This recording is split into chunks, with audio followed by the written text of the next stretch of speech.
Hi guys, welcome to this video in which I wanted to come in and talk about how we can tutor better. So in case you don't already know me, although I'm assuming most people who watch this video will already know me, my name is Naproud and I've been tutoring for the past like 2 to 3 years now as my full-time job, as well as running a tutoring academy where there are a bunch of people working with me. So in this video, basically what I feel like happens a lot of the time is that we have a lot of people coming in, right, who want to be tutors. And most of these people are very, very intelligent. The intelligence is not the problem. The content is not the problem. Everyone already knows the content itself or is able to prepare the content. But the problem is generally, well, there is some other problem. And so here in this video, we're going to identify what the problems might be, which mean that like you don't get a lot of student retention, like students don't continue learning with you.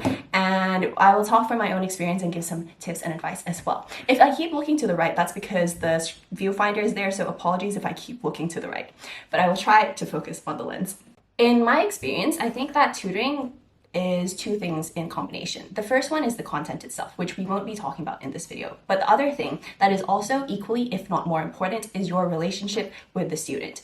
So with Naproud Academy, the slogan we started off with is "We believe in you." And this is very important, underlies every single thing I do, right? Every time I teach or whatever, it's "We believe in you." So I want to explain why this is so important. And I guess like the things that are important when I teach and like what I care about when I teach, and sorry, apologies that this is not going to be very structured. I'm just going to talk through what I think.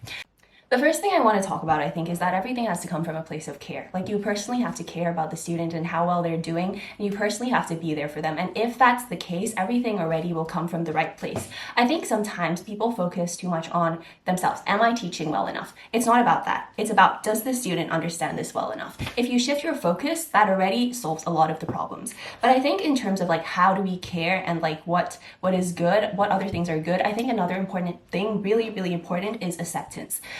By acceptance, what I mean, right, is nobody is going to want to learn with someone who like looks down on them and is like, why don't you know this yet? And like is judgy. Don't be judgy. Do not even like think in your head. Like don't even like no judging. It's like that TikTok thing. We listen and we don't judge. It's that. No matter where they are, we want to be on the same team as them. Tutoring is similar to being a friend, right? It's somewhere in between being a friend and being a teacher. If they wanted to ask their teachers, they would have already asked their teachers. So why are they coming to a tutor? They're coming to a tutor because they want someone who is like not up here. They want someone who will meet them on their level. And I think the important thing is you meet them on their level and then you take them one step up from there. And then we keep doing that until they improve to where they want to be. I think another important thing, very, very important, is to personalize your teaching and to teach differently depending on the student. I've had a lot of students come in. None of these students have been the same. No student is the same, and the way I've taught each student has never been the same. I've had students come in and they like are at an A, they want an A star. Some students are already at an A star, they want 100 UMS. Some students are at a D, they want a B, and so on. Everyone is different. We cannot teach each student the same, and it's really, really important to respect that not all students will want the same thing as well. Some students are like, I actually want to have a life. I don't want to just study. Some students are like, give me everything. I want to do really well. So use your common sense, push the people you can push. If they don't want to be pushed, you don't have to push them. Be there, be the person they want you to be, while giving them the things that are useful for them, if that makes sense. I'm not sure if that makes sense. So how do we personalize our teaching better? Something that I do to every student, which is very, very important, is aside from like the basic stuff, which is asking for their like current grade, target grade, and that kind of thing. So we know how difficult like we can pitch the lessons at and how much in detail we have to go into, is getting to know like the student overall as a person. So I generally ask for what subjects they study, or what subjects did they study at IGCSE, for example, what subjects they want to study at A-Level or are studying, what they want to study in university, what they want to do as a career path, what is their motivation, what is their background, what activities do they do, etc. And all of these, also their MBTI type, which if you don't already know, is like personality typing. So all of these things create a general picture of the student as a person. And as a result, I can give like examples for them, which is like the right kind of examples so that it does interest them and it does tie in with their life.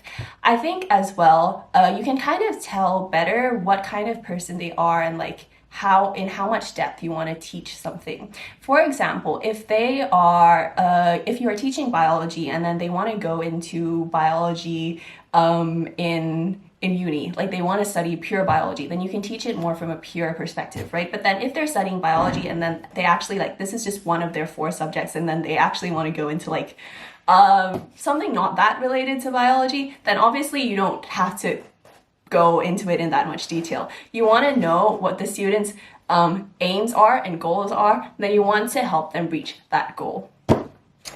So, not every student is the same. Teach differently depending on each student and what they want.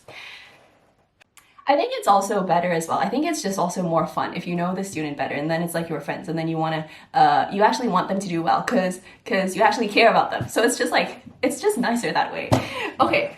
I know I already mentioned it before, but I also want to go a bit deeper into what I was talking about when I said like we believe in you is our slogan and then like believing in the student is important. I think another important thing here is respect. We want to accept, respect, and believe in the student. What I really believe in is that not everyone is the same. Everyone has different strengths and abilities. And the thing that they learn with us, it could be the subject that they're really good at, or it could be something that is like their weakness, right? So we don't want to like, basically don't judge people. Like even if they're not good at this subject, they might be good at other subjects. Don't talk to them down from a level of like, I am better. That is just not it. Don't do that. You always, like, you need to respect them as a person. And you want to believe in them as well. By believe in them, I mean, like, believe that they have the potential to improve. You don't want to be, like, just, like, judge them, being like, this is all you're gonna get. And, like, you know, like, do not put any limiting beliefs on them, basically. That is not what we're about. Okay, other things that I find useful is creating a long-term plan. So now that you know the student, what their brain is like, what kind of person they are, etc., you want to then create a long-term plan of how you can get from where you are to where they want to be, or where they are to where they want to be. So I think that is also good for student retention as well, because then it's like, okay, this is the project, this is where we're at, this is where we're going to go to, and then throughout that journey, give them motivation and inspiration and the support that can help them to get there. Okay. So, I think that is mostly it. Sometimes another thing that tutors might be concerned about is then they start like thinking too much about whether they are teaching well enough. As I said so in the beginning, it is not about you, it is about them.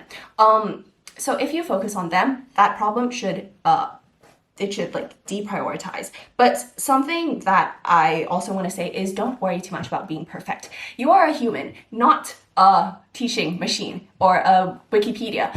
There is always Google. So, and I think students, if they have some common sense, which they will have, will not expect you to know everything as well. It's fine if you don't know completely everything. Remember that you are on the same team working on it together. Of course, you do want to know the basic things and know enough that you are able to teach. But actually, knowing it well is very important too. But don't worry about being perfect, is what I mean. Okay, so that is mainly it. We currently have quite a lot of people working with me at the moment, and I have also been teaching for quite a while, and we are also taking on more tutors as we speak. So if you are also interested and you don't work with me already, feel free to apply to naproudacademy.org, or you can look us up on Instagram, Facebook, and that kind of thing. Apply to work with us as a tutor. And yes, that is basically it. Thank you so much for watching this video. I hope it was helpful. Bye bye. Sorry if it was not very smooth and continuous, but I hope that it was helpful still.